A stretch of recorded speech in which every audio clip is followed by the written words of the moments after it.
ஒரு மனுஷனோட வாழ்க்கை முழுக்க கட்டி எழுப்பின நம்பிக்கைகளை ஒரே ஒரு அனுபவம் மொத்தமா உடைக்க முடியுமா?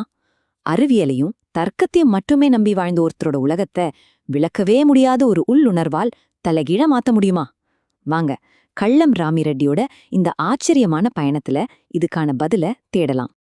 வாங்க, இந்த ஒரு வரியிலிருந்து ஆரம்பிக்கலாம். இது வெறும் வார்த்தைகள் கிடையாது. இது ஒரு மனுஷனோட முழுமையான மாற்றத்தோட சுருக்கம். இந்த ஆச்சரியமான முரண்பாட்டிலிருந்து தான் நம்ம கதை தொடங்குது. அவரோட மாற்றம் எவ்வளவு பெரியதுன்னு நாம புரிஞ்சுக்கணும்னா முதல்ல அவர் யாருன்னு தெரிஞ்சுக்கணும். அவர் ஒரு சாதாரண நாத்திகர் கிடையாது. கம்யூனிச சித்தாந்தத்துல ஆழமா ஊறி பகுத்தறிவை மட்டுமே தன் ஆயுதமா வச்சுக்கிட்டு கடவுள்ல இருந்து மூட நம்பிக்கை வரைக்கும் எல்லாத்தையுமே சவால் செஞ்ச ஒரு தீவிரமான மனிதர். இப்போ பாருங்க, இந்த விஷயங்கள்ல அவரோட குணத்தை அப்படியே படம் பிடிச்சு காட்டுது. அவர் சும்மா நம்பிக்கை இல்லைன்னு சொல்லிட்டு போகல, நம்பிக்கைகளை வேணும்னே எதிர்த்தாரு. சாபம் இருக்குன்னு சொன்ன ஒரு கடைய சவால் விட்டு வாங்குறது, அமாவாசை மாதிரி அசுபமான நாள்ல கடைய திறந்து வெற்றிகரமா நடத்துறது, ஏன் சொந்த அப்பாவோட இறுதிச் சடங்குகளை கூட செய்ய மறுத்து ஊர்ல இருந்து ஒதுக்கி வைக்கப்பட்டாலும் பரவாயில்லன்னு நின்னுது. இப்படி அவரோட வாழ்க்கையோட ஒவ்வொரு நொடியும் பகுத்தறிவை நிரூபிக்கிறதுக்காகவே இருந்துச்சு. அவரை பொறுத்த வரைக்கும் நல்லது கெட்டதுங்கிறதெல்லாம் மேலிருந்து வர்றது கிடையாது. அது முழுக்க முழுக்க மனுஷனோட எண்ணம், சொல், செயல் இதுலதான் இருக்கு. தர்க்க ரீதியா எதை விளக்க முடியாதோ அதை அவர் சுத்தமா ஏத்துக்கவே இல்ல. சரி, கொள்கையில இவ்ளோ உறுதியா இவ்ளோ கராரா இருந்த ஒரு மனுஷனை எதை மாத்திருக்க முடியும்? அது ஏதோ தத்துவமோ விவாதமோ கிடையாதுங்க. அறிவியலாலையும் பகுத்தறிவாலையும் அவரால தீர்க்கவே முடியாத ஒரு தனிப்பட்ட நெருக்கடிதான் அது. பிரச்சனை வெளியிலிருந்து வரல, அவரோட வீட்டுக்குள்ளேயே இருந்துச்சு. அவங்க மனைவிக்கு கடுமையான மூட்டுவலி. 3 அறுவை சிகிச்சைகள் பண்ணியும் எந்த பலனும் இல்ல. அவங்களால ஒரு படி கூட ஏற முடியல. மருத்துவம் கைவிட்ட அந்த நேரத்துல தான் அவரோட உலக பார்வைக்கே ஒரு பெரிய சவால் வந்தது. அப்பதான் ஒரு நாள் கையில ஒரு துண்டு பிரசுரம் கிடைக்குது. தியானம் பண்ணா எல்லா நோயும் குணமாவும் எல்லா சந்தோஷமும் கிடைக்கும்னு இதுல 4 விஷயங்கள் போட்டிருந்துச்சு. அத பார்த்ததும் அவருக்கு சரியான கோபம். என்ன இத முட்டாளத்தனம் அப்படின்னு சொல்லி அத கசக்கி தூக்கி போட்டார். ஆனா வலியில துடிச்ச அவங்க மனைவி இதையும் முயற்சி பண்ணி பாப்போமேன்னு வற்புறுத்துனாங்க. வேற வழியே இல்லாம ராமிரெட்டி அந்த தியான முகாமுக்கு போனாரு. ஏதோ ஞானம் அடையறதுக்காக இல்ல, தம் மனைவிக்கு ஒரு பாதுகாவலனா அந்த முட்டாள்தனம்னு அவர் நினைச்ச விஷயத்த பக்கத்துல இருந்து பாக்குறதுக்காக மட்டும்தான். இப்போ நாம கதையோட மிக முக்கியமான கட்டத்துக்கு, அந்த திருப்பு முனைக்கு வரோம். பல நாளா அந்த தியானத்தை கிண்டல் பண்ணிக்கிட்டே இருந்த ராமிரெட்டிக்கு ஒரு கட்டத்துல ஒரு ஆர்வம் வந்துடுச்சு. யாராலையும் 5 மணி நேரம் அசையாம உட்கார முடியாதுன்னு அவர் சவால் விட்டாரே, அதையே அவரே செஞ்சு பார்க்க துணிஞ்சார்.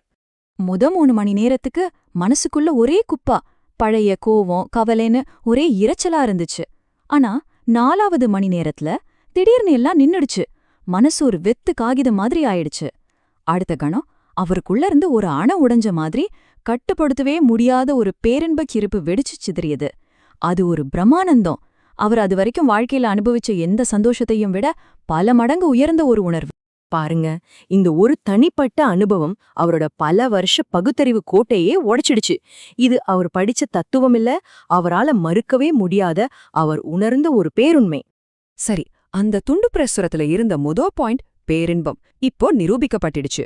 ஆனா அவரோட விஞ்ஞானி மூளை சும்மா இருக்குமா? அதுல இருந்த மத்த விஷயங்களையும் சோதிச்சு பார்க்கணும்னு முடிவு பண்றார். அதனால அவரோட வாழ்க்கையோட அடுத்த கட்டமே ஒரு புதிய சோதனைக்களமா மாறுது. தன் மனைவிய அடுத்த 6 மாசத்துக்கு ரொம்ப தீவிரமா தியானம் பண்ண சொன்னார். அவர் இத ஒரு பக்தியோடு சொல்லல. தியானம் நோய்களை குணப்படுத்தும் அப்படிங்கிற 2வது கூற்ற சரிபார்க்கிற ஒரு விஞ்ஞான பரிசோதனையா தான் ஆரம்பிச்சார். அந்த பரிசோதனையோட முடிவுதான் இந்த நம்பர்.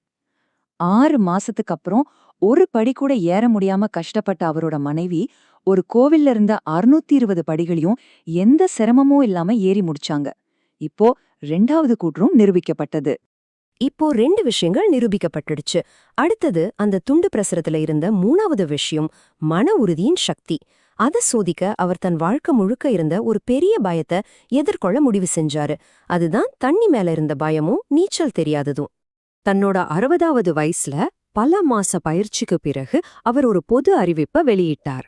1.5 கிலோமீட்டர் நீச்சல் போட்டியில நான் தங்கப்பதக்கம் ஜெயிப்பேன் அப்படின்னு.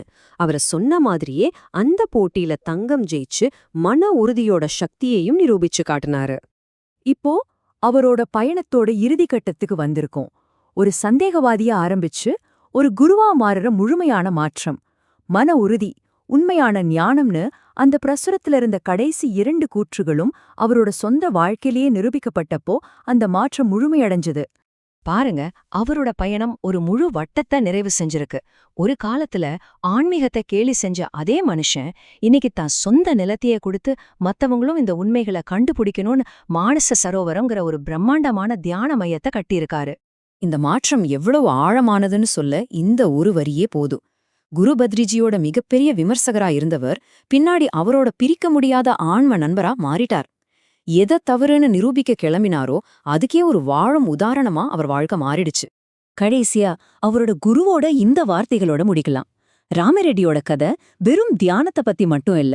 நாம வாழ்க்கை முழுக்க புடிச்சு வச்சிருக்கிற நம்பிக்கைகளை விட ஒரு நொடியோட தனிப்பட்ட அனுபவம் எவ்வளவு சக்தி வாய்ந்ததுங்கிறதுக்கு இது ஒரு சாட்சி. ஒருவேளை வாழ்க்கையோட பெரிய உண்மைகளை விவாதம் பண்ணி ஜெயிக்க முடியாது, நமக்குள்ள தேடிதான் கண்டுபிடிக்க முடியுங்கிறத இது நமக்கு உணர்த்துது.